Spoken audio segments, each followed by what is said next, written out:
एक ओंकार सतनाम करता पुरख निरभव निर्वैर अकाल मूर्त अजूनी सैभं गुर प्रसाद। एक ओंकार सतनाम करता पुरख निरभव निर्वैर अकाल मूर्त अजूनी सैभं गुर प्रसाद। धन धन गुरु ग्रंथ साहब जी। Welcome, Satnam, Vaheguru. Welcome to all of you. Today's session is about happiness, something at the core of our being. We are all looking for happiness and we are looking for it permanently. Those around us are also seeking happiness. Our society is seeking happiness. The world is seeking happiness. A good question to be asked is that if we are all seeking happiness, what is the space for conflicts in life? Where is the unhappiness coming from? And why is society so divided? Maybe it has to do with something, it has something to do with how we are approaching happiness and the nature of happiness by itself, or the nature of the way life is structured, how my mind, my man is structured. So the soil on which happiness will will sprout, that is my mind, my man. If that soil is acidic, basic, we need to know the nature of that soil. We are sowing the seeds of happiness constantly on this soil, which is my man. And sometimes it gives us happiness, sometimes it doesn't. What is the reason for this? So I'll go into happiness in two different paradigms as I usually do. One is the changing mind, the mind where we live, which we know as me, as I, the conditioned mind, which has been created over time since the day I was born. I got a name, I was told what to do, I was told where happiness lies, I was told what you will be able to get. If you do these things, you will be happier. And I did all those things, or I was not able to do them. Either way, they relate to my happiness. This is the me, this is I.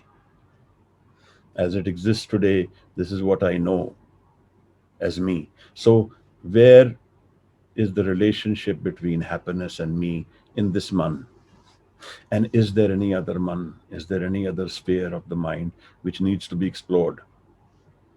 It's a little long story. But let's go into first the myths of happiness. What I think happiness comes from: money and power. That's obvious, isn't it? The way society seeks money and power. Somewhere in our DNA is ingrained that this will give me happiness. And most of my efforts, or as my niece asked the other day, I have so much else to do. What what more to be done to understand spirituality? There's so much to do anyway. The point is that where is all that doing going to? What is my efforts invested in? That is where I think happiness lies. That's why I'm going there. जो जी होए सोगवे मुका की wow बीजे बिख मंगे अमृत वेखो ए न्याओ. Whatever is driving my inner energy, that will come forth. Jo ji hoy sogve. Whatever is in the seed, it will come forth. What's in the mind will come out. Muka kiya wow. What I say in words is not so relevant. My driving energy of life is coming from within my emotions, my man. And that's where I will go. And that's where I think happiness lies, isn't it? Otherwise, why will I be going there? So I may be saying words which are contrary to where I am going. But Guru says, Bije Bikh Mange Amrit, sowing the seeds of poison, asking for nectar. Bije Bikh Mange Amrit, Vekho Anyao. See, this is the nature of where we are. This is to be understood. What is he saying when he says, Bijay Bikh Mange Amrit? I'm always wanting to find happiness. Guru is saying that I am sowing the seeds of unhappiness. This is strange territory. To me, it doesn't seem natural. So we need to go in here. Power and money. I'm reminded of an old story of Alexander and Diogenes. Diogenes is the head of the school of the cynics of Socrates. The root word of cynicism comes from that. It's a long story, I'll cut it short. Alexander invades. All the schools of Socrates come to meet him. Diogenes is missing. He asks, where is Diogenes?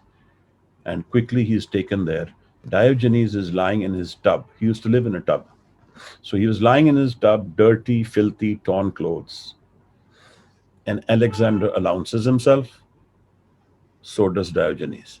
Without any difference in tonality, he answers him back, I am Diogenes. And Alexander then asks, I am the king. Can I do something for you? Diogenes says, yes. Stand away, you are blocking the sun. Basically ridiculing him, telling him there is nothing you can give me which I have of value. Alexander walks away, powerless. He can kill this man in a flash of a second. Nobody will even ask him. But he walks away saying, if I was not Alexander, I would be Diogenes.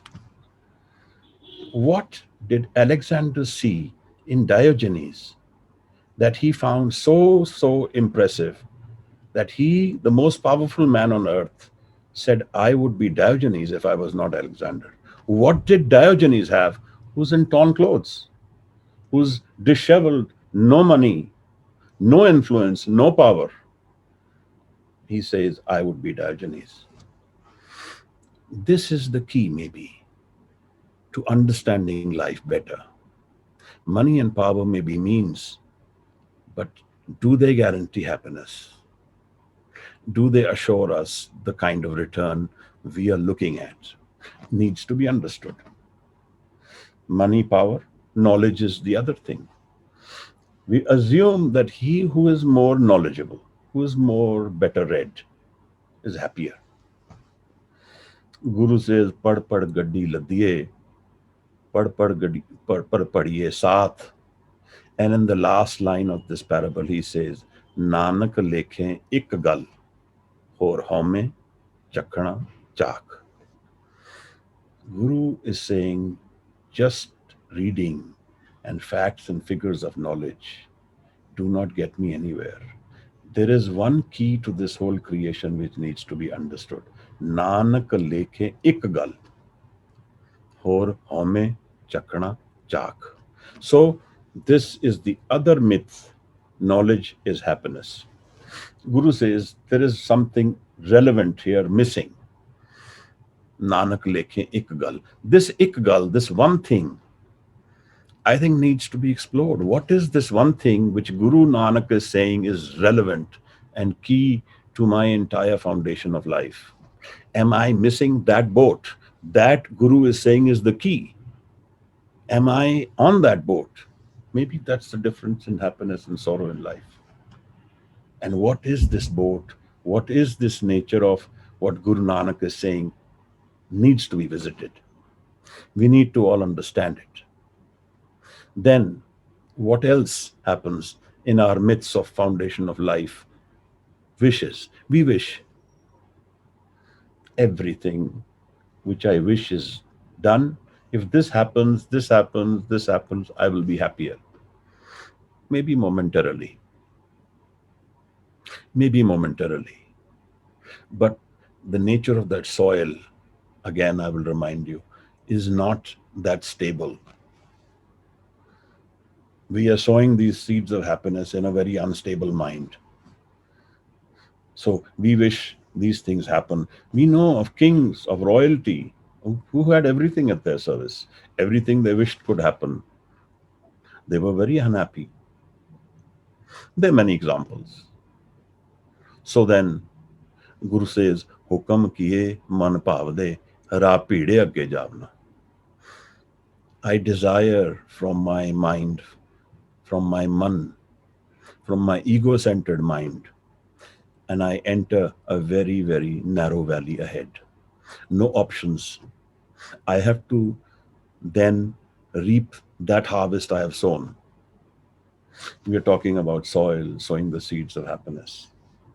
हुक्म किए मन भाव देरा पीड़े अके जावना नंगा दो जग चालिया तद से खड़ा डरावना. Fear controls my life because when I'm naked, everything which I have done or not done, if my mind's reality is revealed to me and to revealed to nature, I am naked after that. That's when I'm full of fear. But this is strange. I am sowing the seeds of happiness and I am finding fear. I am finding sorrow as well. I do find happiness at times. I do find a balance at times. So let's go into those aspects of happiness which we do find in a day-to-day running. We find a balance. Some of us have found and coped with it, managed all our years. What brings us happiness? Well, the lesser our needs, the easier it is to be happy. We are living in an ego-based mind, which is constantly changing. So the more flexible I am, the more happy I will be. The more rigid I am, the less happy I will be. The more hollow I am, lighter I am. So, we have all this fashionable things about feng shui, and we talk about bamboo, and we say it's a very lucky thing to have at home. The strange thing is, bamboo has a relation and a message with my mind, with my man. It is teaching me something about life. That's why it is revered, not because it will be lucky to keep it. At least that's what I feel. Bamboo is hollow inside, so it can absorb more. If we are hollow, we can react later in life. We don't need to instantly react. Those moments when we instantly get angry, we instantly lose our balance, we instantly become unhappy. Those are the moments to understand we are full of it. The reaction are not going out, they're not being shared out. So we are heavy in heart. The other thing is bamboo is flexible. It bends, it doesn't break. This is the message of bamboo. The lighter we are in our hearts, the happier we will be. So there's a whole cycle of life. It starts from there. All the choices we make, whatever we want to do, that guarantees us what nature we will be and how light or heavy our heart will be. In the Egyptian time of the pharaohs, there's a very interesting fable from the Book of the Dead. It's called the Maat. The Maat is a function, something they used to do to measure the heart of the pharaoh against a feather. That's where the saying light hearted comes.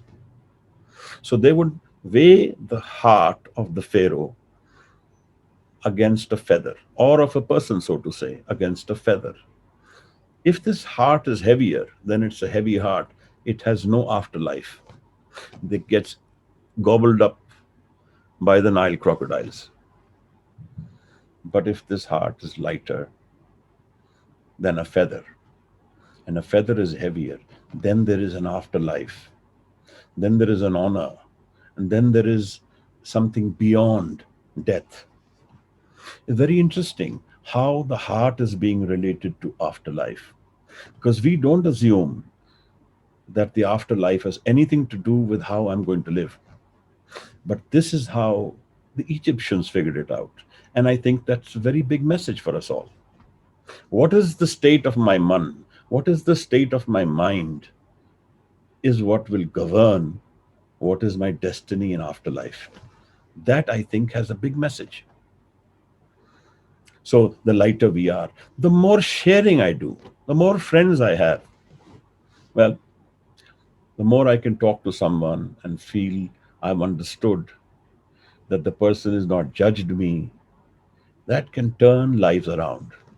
There have been examples of cases of people who are suicidal, depressive, unhappy, and sharing is their primary tool. If you're feeling sad, unhappy, or you want to get lighthearted, friends is where to go. To those people who don't judge you, listen to you, don't necessarily respond and give you solutions, because then that doesn't empower us. So, happiness, coping with life, comes from there. The lighter we are, the more we have hollowed ourselves out, the lesser needs I have, the more happier I will be. So, happiness in this changing paradigm, I can assume that happiness is a function of mind stability. The soil of the man needs to be stable for us to be happy. A wavering mind, there will be trouble in getting to that state of happiness which we are talking about. And then in this changing man, what is the nature of happiness? You see, we are sowing the seeds of happiness in a mind which is unstable. So it's natural that this seed will also change when the soil changes. सुख मांगे सुख मांगत दुख आगे आवे सो सुख हमें न मांगे पावे. When we ask for happiness and dukh comes ahead of it, so sukh hame na mangya pave. Not, I don't even want to ask for this sukh. Sukh mangat, dukh aage aave. This kind of happiness I ask for, the happiness and sorrow come together. Sukh ko mange sabko, dukh na mange koi. Sukhe ko tuk agla, man mukh booj na hoye. Everybody asks for sukh, nobody asks for dukh. But nobody understands that he who is happy will also be unhappy. This is the nature of happiness in this mind, in the ego based mind. Let's go to Socrates. Let's see what he has to say. 1469 BC, 2,500 years ago, somebody was talking about happiness. And I think society till today has not awakened to its own realization of happiness. Look at the state of the world. Look how divided we are. Look how conditional our happiness is. But look at Socrates. He was talking about happiness and sorrow the last day of his death. Phaedo is the name of that dialogue which is written. And he says that happiness and sorrow is like a two-headed serpent. You have one, you will have the other not far away. I shared this in the last exchange. He rubs his feet when the chains have been taken off, and he says, see, my friend, how sorrow and pain are connected, pain and happiness are connected. They've taken off these chains, they gave me so much pain, and now they give me so much relief. And then there's a whole dialogue on how, in the changing mind, we depend on the other to define happiness. If I ask you, what is happiness? And ask myself, we will say that which is not sorrow. So the very definition of happiness depends on unhappiness. I am seeking happiness in an environment where my happiness causes unhappiness to someone else, where my victory causes a loss to the other. I win a match of cricket, somebody else has to lose. I win a race, someone else has to lose it. I make some money, somebody else has to give it to me. Maybe genuine profit, may not be. What I'm trying to say is that my happiness depends on the other. In this environment, happiness is not an absolute entity. It comes in a dual entity. It comes with sorrow.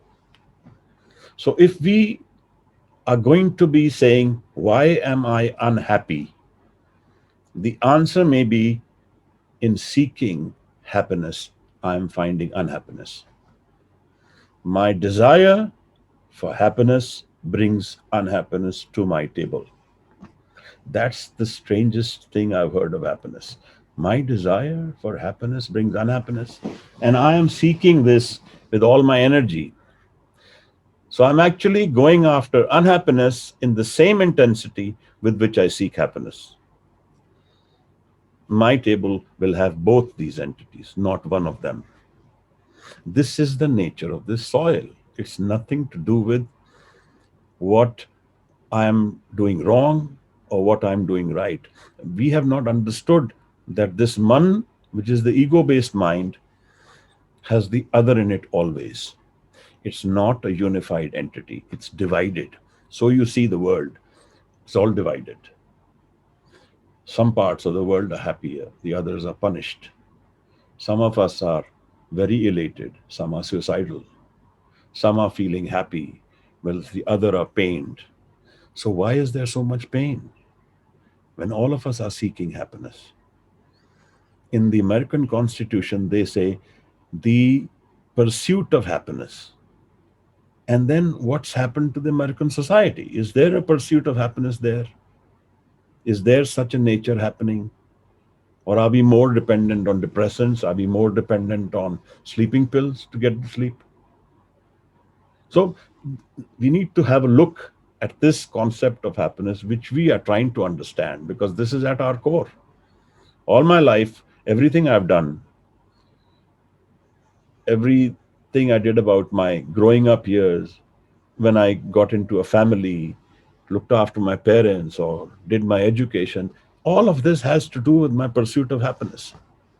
Did I find happiness? But then my mind is also not stable.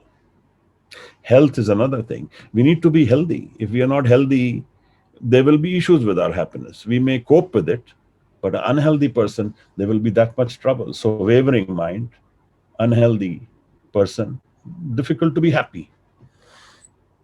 Sharing, like I said, is amongst the most important things in this coping world, in the world which we live in day to day. The more I share, the lighter I will be. Now, this is so confusing. Gurbani says, "Aisa jag dekhya juari, sab sukh mange naam bisari." Forgetting the key to creation, naam, the whole world is playing a gamble, finding happiness. Isn't this what is really happening with us today? We are seeking happiness without knowing the nature of life, without knowing what is the nature of this soil. What do I need to do to keep it stable?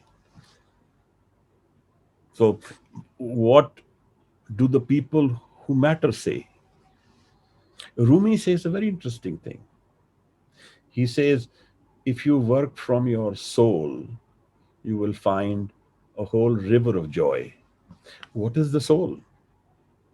Soul is my stable mind, that sphere of the mind which never changes, which is constantly the same, and where we are all united. Bani Adam Azayak Digaran, Kaidar Afrinesh Zayak Guharan. Bani Adam is a saying of Sheikh Sadi of Shirazi. He says, Bani Adam Azayak Digaran. We are all connected with one limb. We are all connected with one connection. All of us are united. Azayak Digaran. All the children of God are one limb together. Kehedar Afrinesh Zayak Guharan. All of creation is united as one being. So this is a long, long poem, a beautiful one, Bani Adam. It's at the UN headquarters, written on a plate. If you study it sometime. And in this, he says, if one of us is unhappy, everyone will be partaking that unhappiness. So I am to guarantee everybody's happiness, that's going to be a big, big problem. That's not what he means. He means the source of happiness lies common to us all, where all of us are united. So when we divide ourselves, divide our mind, divide our nature, we devoid ourselves of that being mind, which is constantly there. Guru Nanak says a very beautiful thing about the three pillars of life. He says, Nanak Naam, at the core of all existence, we need to get into Naam, Nanak Naam, and then we can assure ourselves Chardi Kala, of the high spirit, of the positivity, of the happiness of life, of the assurance, of the stability. Nanak Naam, Chardi Kala, Tere Pane, Sarbat da Pala. So, this Naam, which Guru Nanak says, Nanak lekhe ik gal, hor home chakhna chak, is at the tree of all creation, common to us all. If I connect to it, I start a chain of positivity in the entire creation. If we connect to it, if you connect to it, you start a chain within yourselves, within your family, within your society, within your world. Within our world, this common soil which is common to us all, and it is stable soil. Here is sown the seed of happiness forever. This is the Anand, Sat Chit Anand, that which is truth, that which is my man, stable mind, and it is Anand, unconditional happiness. It's like I am in this man which is full of thoughts, and these thoughts are like a curtain which are blocking my sight of view of the world, of reality, of that which is permanently with me. And not knowing it's with me, I'm always seeking it outside. It's like the musk deer, Kasturi. The musk is with the deer, but he doesn't know it's with it. So is all of us. We are in the ego based, conditioned mind always, constantly, never going beyond it, never allowing this curtain of waterfall to stop of thoughts, never looking beyond it because these thoughts are constantly controlling me, defining me, guiding me in whichever direction they want to guide, because I know myself and identify myself with my thoughts only. Is there something beyond my thoughts? Is there some world out there beyond this man on mind, which I know is the conscious mind, as the thoughtful mind? Is there something beyond that? Because we know that the more stable the soil will be, the more stable the results of the seed sown of happiness will be. So we need to find that part of our man which is constantly available to us in stable form. Guru Nanak says those are the seeds of Naam. Khalil Gibran talks about similar things. When he was asked about happiness and sorrow, he says, joy is unmasked sorrow. It's the same thing. It's only unmasked. So what we are looking at, sorrow, may not be like that. So what is the key here? Let me take you to a small story which I thought of myself, because it may not hit my point, but if you are with me, you will understand what I'm trying to say. So let's talk about three friends. I say three because of many reasons. I'll explain. So three friends meet after many years. They meet for a meal. They have a long meal. They go into this restaurant. They've been there 3, 4, 5 hours. The restaurant's getting to close now, and they were asked to leave. And they don't leave. They don't want to leave. They don't want to go. So they say, we are having a happy time and we are never going to leave.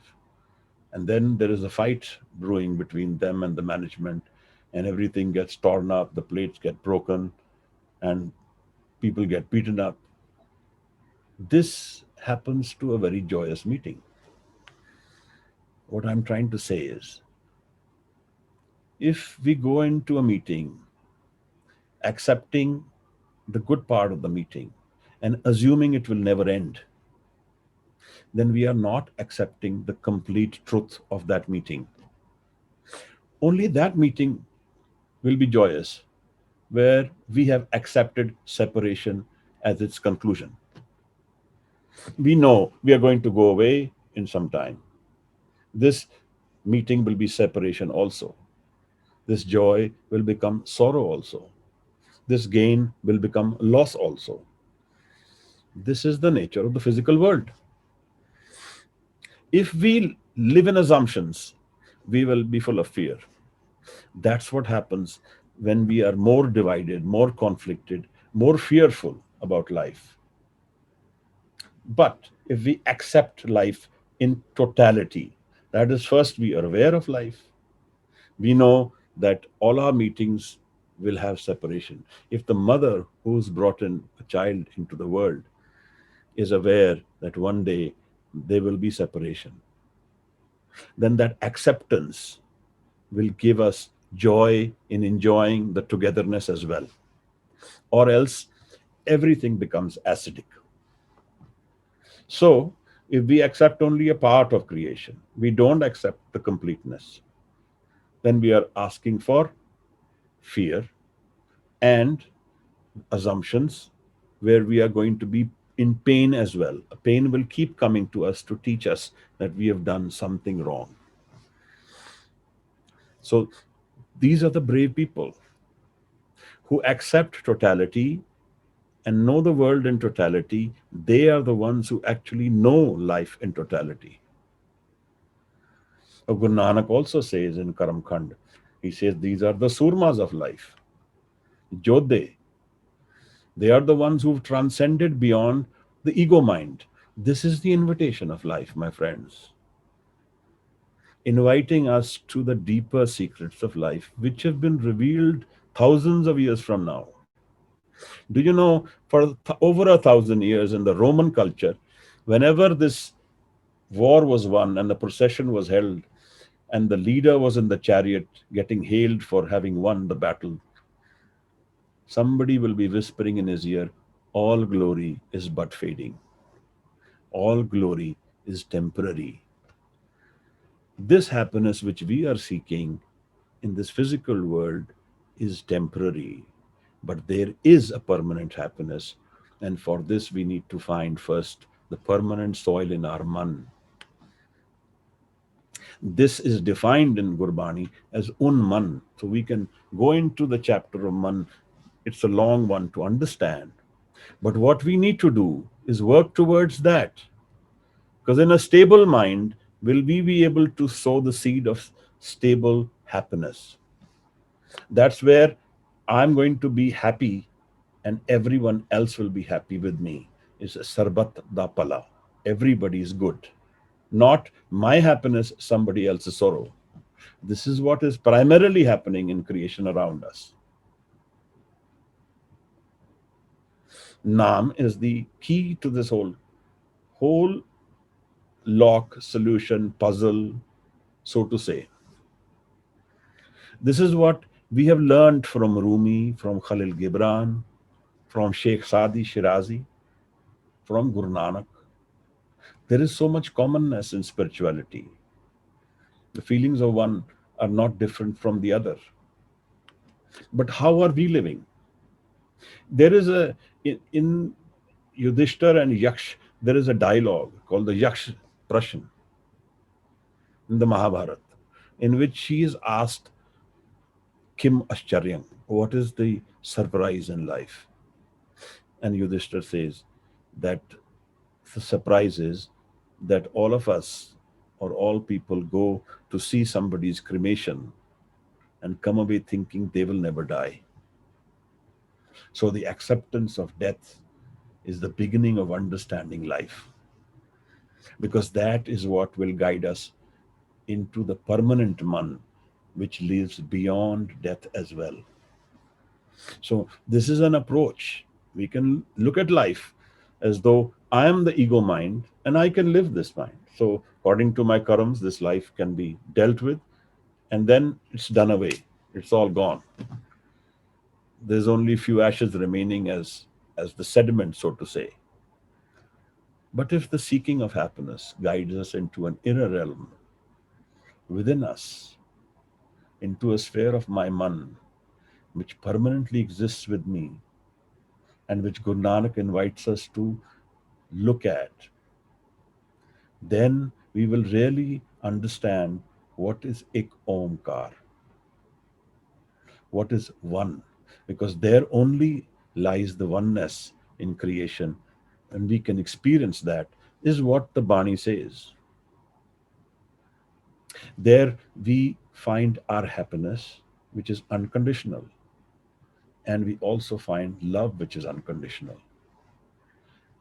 Along with that, we find a unity, because this ego based mind, when it seeks happiness, it divides.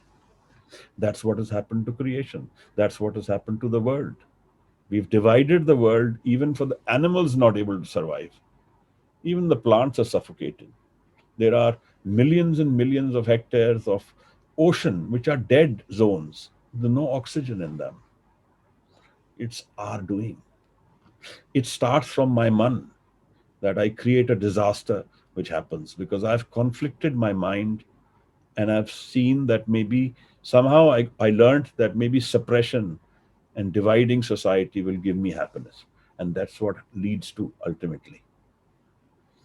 Can be studied separately. So I invite myself along with you into this new world of my man. Let's explore our mind and find the united mind, the Ik Omkar, where Anand is the celebration. Moond liye darwaze, baaj ye le anhad baje. I shut the doors for my senses to go out from my body. Bajiele anhad baje. And the celebration of Anand is starting within me. It exists forever. I think I have shared what I feel about happiness, about what we should be all doing to reveal this happiness to ourselves. And I think it's a very life changing situation if this message comes across to me and I start working on my man. I start working on my life, and I start working towards Naam, towards Anand, towards the celebration within, towards that 11th direction. I invite you all and thank you for giving your time, and would look forward to celebrating Ik Omkar, togetherness, dividing, not dividing the world, breaking all the walls, all the separations from us, and becoming one unified Man. The joy and celebration in togetherness. That's my invitation and the call which Guru Nanak gave us all. Ik Omkar. Thank you. I invite questions. If there are any, we can discuss those.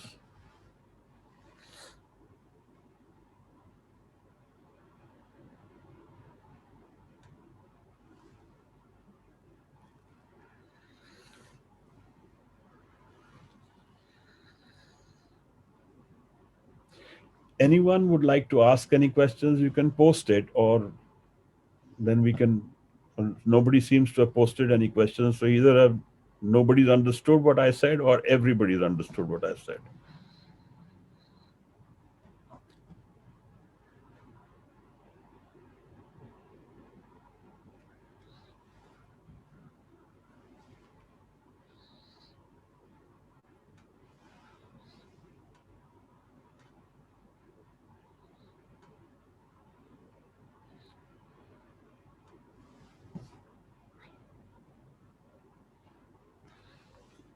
Inderjeet Singh, hand is raised. Please. Viju,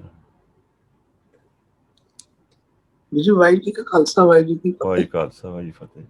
Viju, what is the role of the mindset with happiness and to deal with the other sorrows? No, mind is where all the reaction and action of happiness plays. If my mind is unstable, happiness will be unstable. If my mind is stable, then happiness will also be stable. And I feel everything in my mind. So sharing what I am feeling, making the mind lighter, will make me happier, will make me more uh, easy to for happiness to exist. And the lighter I am, the lesser conflicted I am, the lesser stressed I am, the more happy I will be. So that's the key to happiness.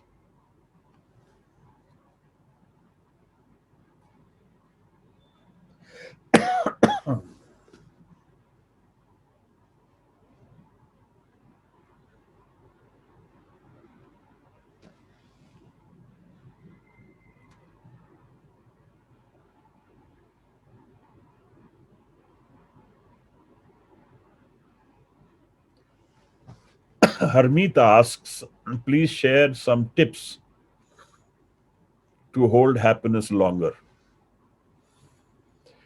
So, in my view, there is no shortcuts to this story. This has to do with my investment in time, investment in seeking this, making my mind more stable. And then we can discuss the role of guru in this, because that comes as part of this whole journey. But even guru will help us only when we have stable mind. So jat pahara, tiraj sunyar, ahran mat, ved hatyar. This is the journey of four. My abstaining, or let me say, investing in this search of within, jat pahara, tiraj, having satiation, stability, patience, sunyar, ahran mat, stable mind. This will lead to stable mind. Ved hatyar, Shabad be the tool. Ahran mat ved hatyar, pao khala agan taptao. So fear of that I am doing wrong, that I have not understood creation, that I am going away half finished from this whole goal. Ved hatyar, pao khala agan taptao. Then putting, investing energy, time, effort into this seeking. Because if we don't invest time and energy in this, if my inner calling is not this, then something else will be happening. My I will keep getting pulled into the physical world, back again, back again, back again. Man has the same energy. If we keep relating it again and again only to the physical, then the balance is lost. Within will be hollow, and only the physical will keep draining me. There will be no stable ground for happiness to sustain. And Ved is my hatyar, Shabad is my hatyar. This is what Guru Nanak's method is. So, mind without thoughts, first stable mind, then Shabad, then Kadiye Shabad Sachi Taksal, then Karna. Man has to become lighter, less gross, more and more take away the ego centered mind, slowly in slow exercises or slow practice. Pao khala agan taptao, panda pao amrit tal, kadiye shabad sachi taksal. This amrit will come and you pour it into this mind. This is the sachi taksal. This is the real wealth of this world. This is really what we need to carry with us. Pao khala agan taptao, panda pao amrit tal, kadiye shabad sachi taksal, jinko nadar karam tinka. Those who are getting the Guru Prasad, connecting to the Guru, they will carry this with them. They are the solutions of this world. The rest are all problems. Well, in a way. Gee,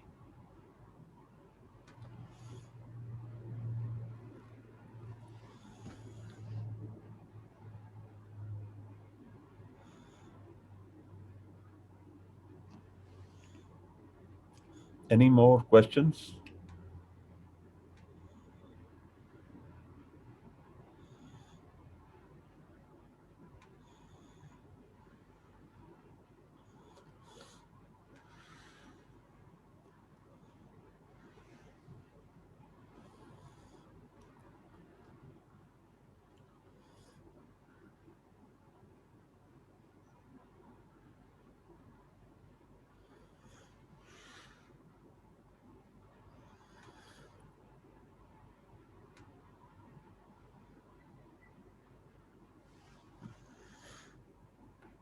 So there are no other questions, then we can call it a day today, and maybe we take this discussion further at some other time.